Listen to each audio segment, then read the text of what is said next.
Good afternoon. Welcome to Does Dropping USB Drives Really Work in Mandalay EF by Ellie Burstein. Before we begin, a few brief notes. Stop by the business hall located in Bayside AB during the day and for the welcome reception from 1730 to 1900 tonight. Also, the Blackhat Arsenal is on the Palm Foyer on level 3. Finally, join us for the Pawnee Awards tonight at Mandalay BCD, which is right next door, at 1630.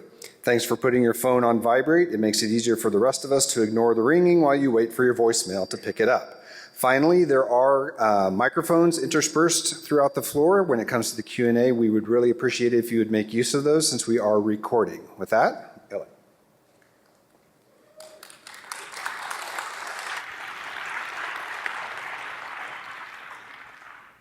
Bonjour, my name is Ellie Burstein, and today, as you see, I'm going to tell you a little bit about the result of our large-scale study we did about how effective are USB drop attack. This is something I did on my spare time with my co-conspirators from the University of Michigan and the University of Illinois. During my day job, I work at Google, where I lead the anti-fraud and abuse research team. So it's a little known secret in our community that dropping USB key in parking lot and other weird places work. I can't remember a single Blackhat, and I've been to many, where I couldn't remember, someone told me, I drop a USB key and boom, magic, I got the job done.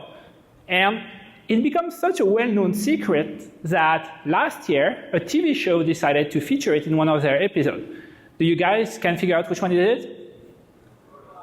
Yes, you're all correct. Mr. Robot did feature USB drop attack in their episode 6 last year. Love the TV show.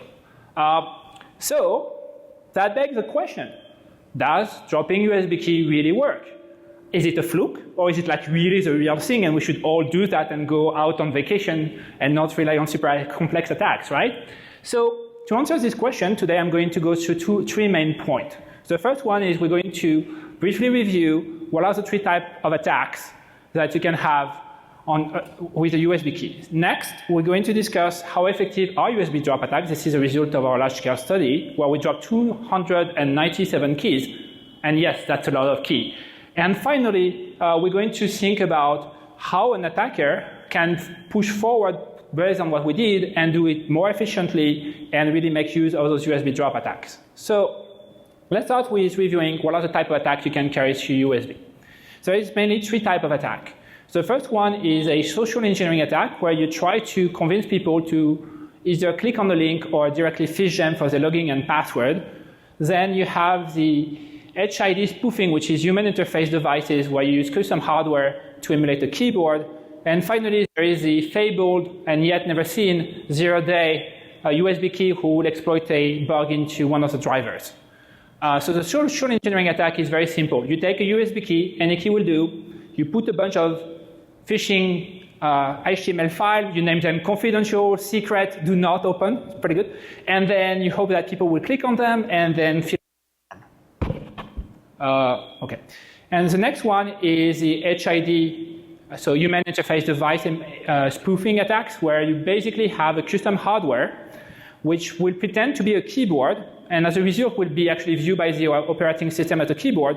This keyboard is programmed to inject a bunch of keystrokes which will result in a bunch of commands which will compromise the victim computer. So the end goal is, of course, to get a remote shell which connects back to the attacker, and then you get full control over the computer. So what are the pros and cons of those three types of attack? The social engineering attack, which is the one we use in our study, is very easy to do. You basically create a bunch of HTML files.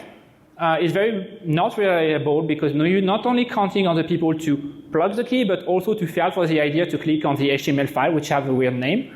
And it's not very stealth at all because you obviously have the user to see a bunch of files and he can open them and look at the source code, so it's not stealth at all. On the plus side, it is extremely cross-platform because every OSs do know how to open an HTML file.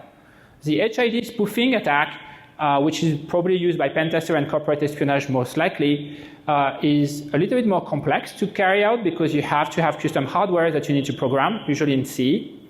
Then it's a little bit more reliable because as soon as you plug the key, and I'll show you a demo, the computer is compromised. It's not that stealth because you see a bunch of terminal popping in, popping out, and it do weird things, so you might be surprised about it, but it's more stealth than the social engineering one because after the attack is carried, there is nothing left to see. And it's not really cross-OS because each operating system requires you a different type of command. The last one, fabled zero-day attack, is extremely complex to carry out because you have to find a bug, you have to write the code to exploit it, and you have to bake it into a custom hardware. It is extremely reliable for the operating system and version you are targeting, I believe. And it's stealth because you don't see anything, it's all happened at the driver level, so there's nothing to see. It's absolutely not cross-OS because you have to find one bug for each OS, or more likely each OS and each driver version. So, how effective are USB drop attacks? To answer this question, I had a very complex game plan that you can see. Let's just drop a ton of USB key and see what happens. So this is not as easy as you would imagine because we had to jump to a few hoops to get to approval for that. So the first thing was we had to go to the university and say, hey, we would like to bring MIAM to your campus. Would be okay with that? They're like, we don't know. How about you make it sure you only use regular key with plain HTML file? So we had to resort to the social engineering attack because they were concerned about us arming the people who plug the key.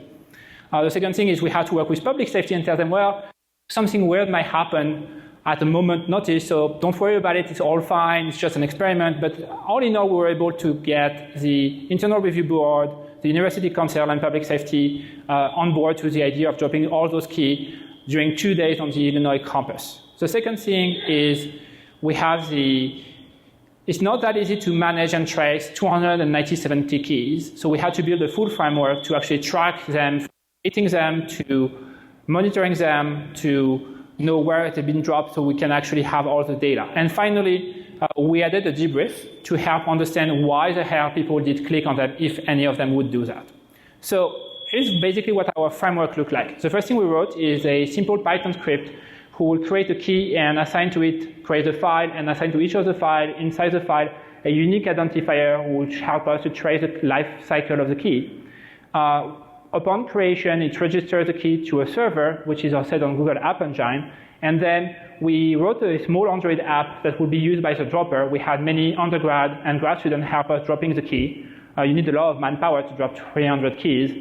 And this app will record the location, the type of the drop, and where the type of location it was, so we can trace location of the drop. And finally, when you would open one of the HTML files, the HTML file will embed an images. These images had a unique identifier, and this unique identifier would help you to trace which one were open. Optionally, people had the option, instead, in exchange of an Amazon gift card, to answer a survey about how much they knew about security and why did they decided to open the USB key. So we try to understand a little bit of the mindset of someone who would open such a key. So we tried to control for a bunch of ideas. Like we were curious about to know first, if the key appearances would be impacting in one way or another the opening rate. So we started with a simple swivel key. We had multiple colors of those. And then we say, okay, let's try to add real keys to it. Maybe people will fall for it because if there is a real key, maybe it's more important. Then we're like, okay, let's add a return label with the name of the experiment and see if people actually return the key to us. Then we're like, okay, let's make it more interesting. How about we put a label on it? So we try confidential. And I'm not saying students are cheater, but we thought that final exam answer might be useful. So that's our 5 types of keys. And for each key, we went through the trouble to personalize the content. So this is basically a view of the file we had. So it was the one who had no label. We had a bunch of documents like resume, basically photos and so forth. So we tried to figure out what people would open. Would they try to open photo? Would they try to open a resume? Would they try to open a doc? That was an interesting social experiment. The other thing we did is for the final exam, we had a bunch of final exam naming and then try to see if people would open those. And finally, for the confidential one, we tried a bunch of ideas, including termination letters, confidential, meeting notes, and try to see which one people would open. So we also wanted to control about drop location. So the first one, the obvious one, is parking lot. Does it work on parking lot? But how about just outside? On a bench, for example, would that work? We also were is it more impactful when you are inside the building? So we drop it into the common room. We drop it into the classroom. Apparently, one of our students got caught doing it, but you know. And then finally, we also drop it into the hallway. And so we get an idea of whether inside versus outside of a building, where you are probably more confident that you are safe, will impact the opening rate, right? So that's what we did. Here's a few shots from the app. So this is a parking lot drop, a real one, and you can see it. The USB key at the bottom. We had outside on the table, and outside on a bench, which is for the bus stop. And so that's, for example, one of the 3 drops we did of the 300. I will show you 300 photos, but going boring very quickly. So here's the better view. This is the overview of where we drop key. We try to cover all the campus. And as I said, we do it through 2 days and 2 waves. And we drop it all over the place to see if it also would affect the thing. So after all this hard work, what happened? Well, the first thing is we got busted. This is a Reddit thread. We're like, hey, I don't know what happened. I found the final exam answer on the campus. This guy is very honest. Anyway, and then the guy replied, yeah, don't worry about it. It's a study. No, everything is fine. It was actually 24 hours before we started, so it tells you how long it takes to people to catch up. So basically, within the first few hours, no one noticed it. It actually took a while, and actually, again, it's 300 keys, so it's really, really visible. So after all of this, main question, right? Did it work?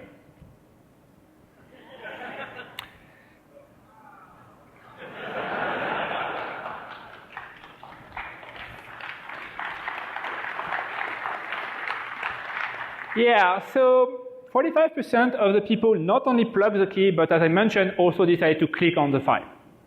Yep. So let's recap a little bit what the study is in number. So we dropped 297 keys. We tried 300, but 3 failed. That's why the 97 comes in play. Of those, 290 were picked up. So at least we made quite a few people happy with the new USB key. Of those, 135 did phone home. That's roughly 45.5%. And then we got 54 keys back. Thank you to the people who bring them back. We actually kindly asked them to keep them. So if you were to open the file, we say this is part of an experiment. You're welcome to keep the key. But a lot of people felt that they wanted to return the key. So 54 people did return us the key. And we got 62 people, which is 21%, who actually answered the survey, which is quite an interesting number because it gives us enough sample to really understand what happened. So the first thing to look at is how fast our keys were open. So 20% of our keys were open within the first hour, which is really fast. And 50% were open in less than 5 hours. So not only USB drop key work, but it is also very fast, and it's also very fast. We were actually surprised by the speed of the opening rate. The other thing we try to do, remember, is try to figure out, is there any correlation between the appearance of the key and the opening rate? It turns out that it's not statistically significant. While the number is a little bit different, we don't have enough sample to do any significant conclusion, but you can see that one thing is significant, so do not put return label. I don't know why you would do that if you are an attacker, to put your name on the key, but don't do it, it doesn't work. People will not open it, they will just bring it back to you. Probably not what you want. The other thing is we try to control of, is there any differences for the drop location? And again, not much differences. The parking lot is still to appear a little bit higher, but again, it is not statistically significant, but yes, parking lot seems to work, so we proved. So legends are real. Yes, you can drop USB key on the parking lot, and yes, Mr. Robot, once again, did a realistic thing. Kudos to them. Outside work as well, and everything works almost the same way, so no reason to plant them outside of the parking lot. That seems the best place to be. Why people did open those damn keys? Well, a lot of people say, oh, I wanted to open the file so I know who it was, so I can return the key. You know, benevolent was the main reason why people wanted to open the key. 18% say, well, I was just curious, and others had other motives. Now, what's interesting is I know which files they opened. You remember? I had a bunch of interesting files, right? How many people of you bet it actually matched what they said? No one raised their hand. Come on. Such a low expectation of a fellow human being. Well, you're right. Yes, you're right. Most of the people were opening pictures, not really resume or other documents. They just like, yes, let's go for the picture because you know everyone on the 5,000 people campus. That's the best way to find who the person is. So yes, surprisingly, the behavior do not match the intent. I do believe that people would still want to return the key. And as I said, we had 54 key return, but it's interesting to see that photo was the most open one. So that's where we stopped as a study, right? We can't hack people, but that's not what an attacker would do, right? An attacker would not use social engineering keys. They would use more advanced key because they want to assure fire. And now I'm going to talk to you about how, as a pen tester or as an attacker, you would go about dropping keys which are way better in the opening rate, right? Remember, we have 45% who plugged and click on the file, but there's probably a higher number who plugged and didn't click on the file. So how do you get those extra percentage if you're an attacker and you actually really want to compromise people? Well, first, let me show you a demo of what we're going to go and build. So there is a key on the stairs, and you're very curious, so you pick up the key, like, oh, it seems interesting. How about I plug it into my computer? And so you go home, and I'm like, hey, I'm going to see what happened to it. And then I plug it. Yeah, I'm not really good at plugging USB key. And then nothing happened really, and then my computer starts to act strange. It makes noise, and you can't hear the noise, but then it starts to see weird command are opening. It starts to open the terminal by its own light, and then code happen, and then the computer is compromised. That's all you see as a victim. That's how fast it is, that's how deadly it is. This is what you see from the server side. I use Metasploit because that's all you need to really do it. And you see now I have a interactive session, which is a remote share to the computer, and then you can ask who I am. Of course, it was a test, so the user is test. You can do LS, you can do whatever you want. So basically, it takes literally 2-second plug to get compromised, and you can open a web page, make the computer do stupid things. That's what a USB drop attack will look like in real life. That's how reliable and fast it is. So the moment the terminal opens, you're dead because you can't even have fast enough to close it. That's what's going to happen. So now, let me tell you how you do that. So the first thing is, I want to point out is HID, Human Interface Device Spoofing, is not new. I remember a talk by Adrian in DEF CON 10 in 2010 showing us one of those early HID devices, which is on the picture. The only problem with it is I don't think anyone will plug that. Sami Kamkar did a very nice one for his necklace for OS X. Again, I won't plug that, but it was interesting that it worked both for Windows or OS X. It's one or the other at that point. And we have a problem of making it realistic, right? So it's not that technology doesn't exist, it's like we just have to reshape it to make it work for our use case. So that's what we're going to do. So here's the challenge when you try to weaponize HID device for making them droppable. The first thing is you have to make them cross-device. It turns out that HID devices are never meant to have any feedback from the operating system because they are OS agnostic.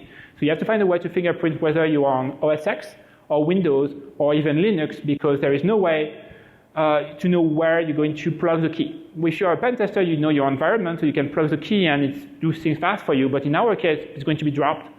Will the guy plug it on the Mac? On the Windows, we don't know. So the key has to figure it out itself what to do. The second thing is you have to create a small binary persistent reverse shell. You have to be small payload because keyboard don't type very fast, and it has to be only script to not trigger AV, and we do a reverse shell to bypass firewall. Finally, and the most fun part of the project, and I'll show you a ton of photo in a bit, is how to make them realistic. I have them here, by the way, so after the talk, if you're welcome to come on stage and look at all the stages, I brought them for me so you can feel how real they feel. So how we do that? How we overcome this? So we start with a very, very tiny devices, which is a Teensy, and it's very small. So we know it's going to fit well into a fake USB key. It's programmable in C, and it's Arduino compatible, and that's what most of people use for their previous work. So, okay, wrong button. Play. Okay. So how do you craft a payload for that? The first thing we need to figure out is when the drivers are loaded. So The first thing is when you plug the key, we don't know how long it's going to take for the key to load because of the system have different timing. The second thing is we need, as I said, to fingerprint which OS it will be. And finally, we have to execute the reverse shell. So a few gotcha. The first thing is the timing between the command. Usual previous work were relying on careful crafted timing. The problem here is the timing is different between one OS to another, so we have to be careful about that. And the second one is it's really complex to know if you have successfully executed your command because, again, no direct feedback into an HID device. The way we go about that is by using the caps lock key. So the caps lock key, you can turn it on or off, and actually the keyboard knows about it. So basically the idea is you try to issue a toggle, execute your command, toggle it back, and check if it changed. Until it has changed, you know your command haven't been executed because it waits for it. And so this idea is using a 1-bit feedback based on the key status. So the reason why you use caps lock is, and I spent quite a bit of time trying to debug that, is there is no num scroll key on OS X. I don't understand why my stuff was not working. Like, oh, okay, it's just the key does not exist, so the OS does not know how to turn it on and off. So basically, it's how you implement it in C. The code is available, by the way, on GitHub. I made it available today if you're interested. But the basic idea is we try to make it, to test the loading devices, we try to blink it because it has an internal LED. And then we be able to blink, we know it's loaded, and we try to execute our attack. For the fingerprint, there was a work 2 years ago presented at Blackhat about USB fingerprinting, and I was about to implement that. It seemed very, very complex for what I wanted. When Jean-Michel, my friend, came up with the idea that we can probably try to lock, the scroll lock key in PowerShell, and if it was working, then we will be on Windows, and otherwise we'll be on OS X or Linux. And it turned out it works really well, and it's very flexible because you can do way more with this technique, so we implemented this one instead, and it proved very, very reliable in many, many devices we tested, so we stuck with this one to fingerprint which OS it is. So how do you spawn a reverse shell? So the last stage is spawning the reverse shell. The first thing is you open a terminal, then you spawn a process because you want it as a background process. You don't want it as a foreground process because people can kill it. A lot of previous work were just opening a terminal, but people would close it. What I do is I spawn a background process, and then in this background process, I run a reverse TCP connection back to the server, which in our case is Metasploit because it already do an awesome job as being a command and control, and there is no code needed on that stage.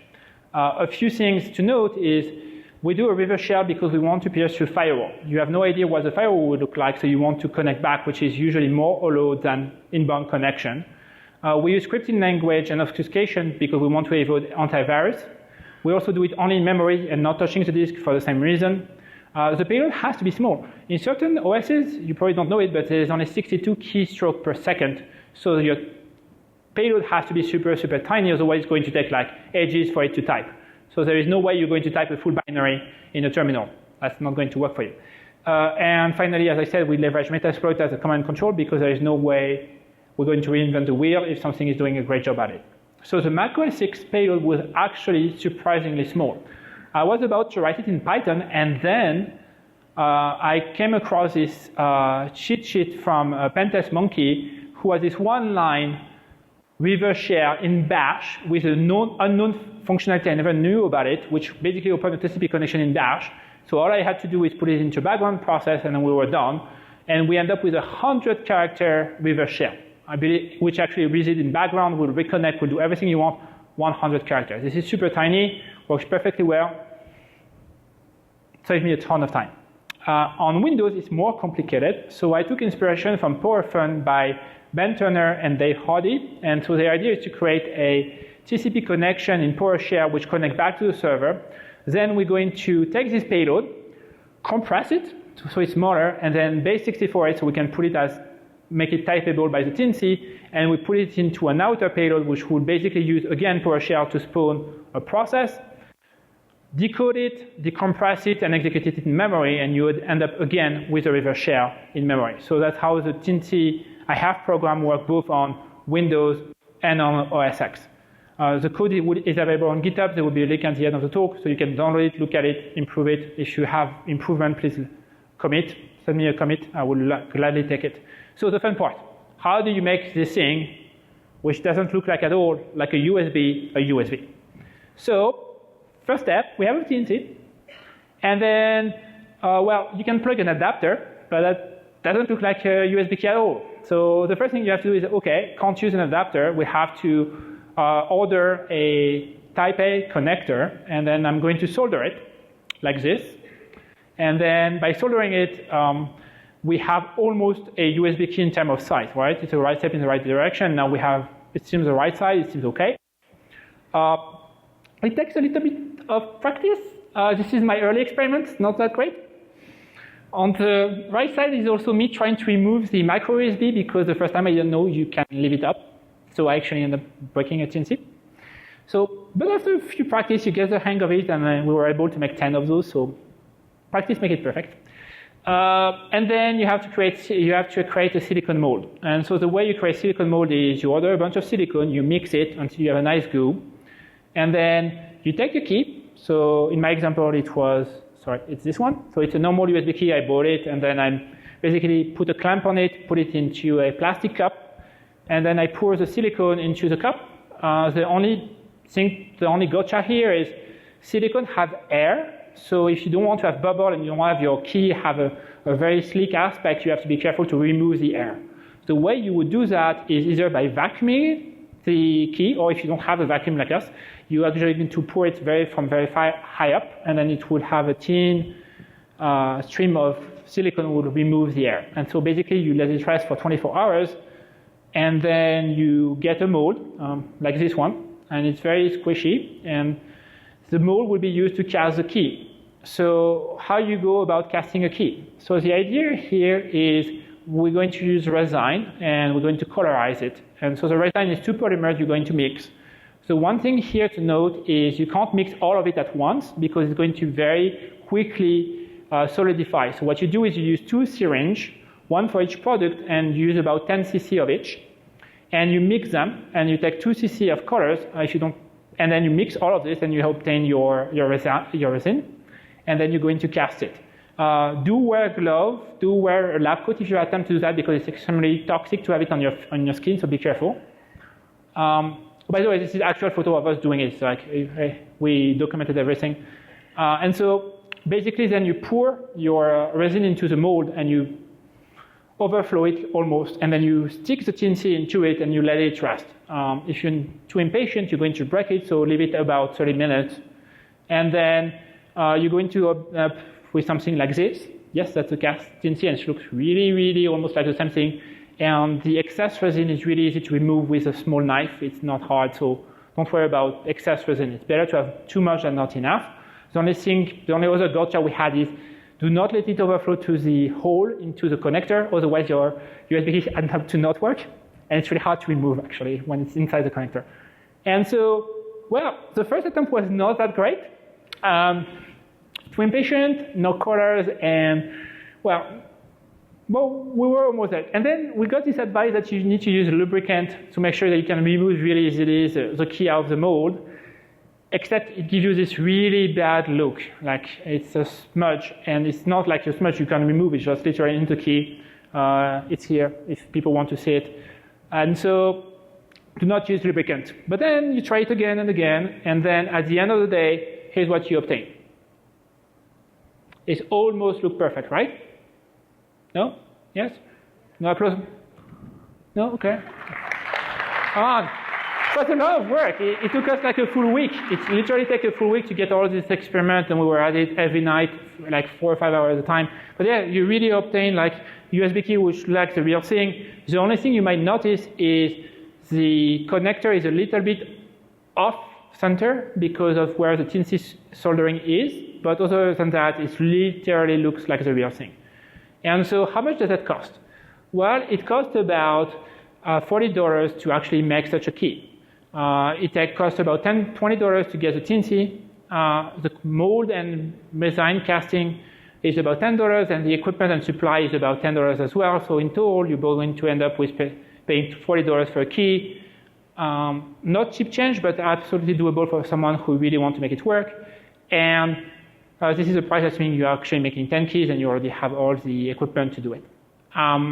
There is a lazy approach you can try as well if you don't want to do that, is you take a key which has a rubberized aspect, and then you remove the inner working of it, and then you pour directly your resin inside the mold, and then you plug your Teensy like we did in a Voyager key, and then you obtain a key. It doesn't look as slick, I think, and it's a little bit weird, but this is definitely a shortcut. The last thing I wanted to discuss is how do you defend against those attacks? The first thing you can do is awareness and security training. I think that's the most important thing. That's why I wrote so many blog posts about it, is teaching people to be mindful of what they plug in their computer. Try to tell them that you do not pick up food from the floor, so you probably should not pick up a USB key from the floor. You might also get poisoned by it. If you're in a company, you can absolutely block the port. You can plug the USB port, and that's only available. And the last thing is, and it's like kind of a band-aid, you can use Windows policy to disable certain type of device, or you can use a code which is called USB key, which will basically reboot your computer if a specific type of device is plugged, or a known device. The problem with that is the USB protocol do not have authentication. So as a result, anyone can appear to be like a Microsoft keyboard or a Logitech keyboard. So it's not a sure thing. And that's what deterred me to write one more of those, because it's a full sense of security. People will be able to spoof any IDs they want. So if they know you have a Logitech keyboard, well, there would be a Logitech keyboard and it won't work. So the takeaway. First, legend proved USB drop attacks do work, and we found at least 45% of people did click. And then you can actually create reliable malicious USB key. It's not trivial, but for someone who really wants to do it, they can. It requires a little bit of handy work. And finally, yes, there is no easy defense, which also explains why it's such a deadly attack. But in that case, device policy and awareness is something which will help mitigate that kind of attacks, like any social engineering attacks. I would like to thank a lot of people, because all you saw is looked like really easy, but in reality there was a lot of people helping us. Silty, who worked on the silicone molding and casting with me, Nicola Pixel Noble, who helped us with the hardware soldering, teaching me how to not mess up with my Teensy, Jean-Michel Picot, who invented the idea of the fingerprint and helped with the Teensy programming, Michael Bailey, who is my co-conspirator from the University of Illinois, who convinced the university to let us drop all the key, Zakir and Matt Trisher, who were the students who actually did all the heavy lifting of dropping the key while having coffee. And so, if you want to build one, I just put online a blog post who details everything I just told you. You can step by step, from writing the payload to creating your own mold to creating your own fake USB. It's really easy to do. The code is on GitHub. If you want a free one, I have about 8 left. And I'm pretty sure there is more people who want them than I can give. So if you just research the blog post, I know you're interested, and then when I'm coming back to San Francisco Monday, I will pick a few people and will just mail them to you. And don't worry, the payload is absolutely innocuous. Don't worry, you can absolutely plug it. So the other thing we came to mind when we were working on this project was the idea that we might create more advanced HID key. We haven't just get to the bottom of it. We can probably imagine something which bridge air gap with a GSM and Wi-Fi exfiltration module, have hardware-based fingerprint and so forth. That being said, that we need a lot of people who are interested in having those keys. So if you are, please let me know, and then if we have enough people, we'll probably do a Kickstarter and we'll try to build those. So thank you very much for attending the talk. I know it was a short talk, but I hope you liked it. I will take questions. I also wanted to let a few minutes for people to come on stage and see the key by themselves if you are interested. So that's why it was so short. Don't forget to fill out your questionnaire. They're going to give an award, and they told us to do it. So please, if you're happy with the talk, let them know. I will know as well. Thank you very much.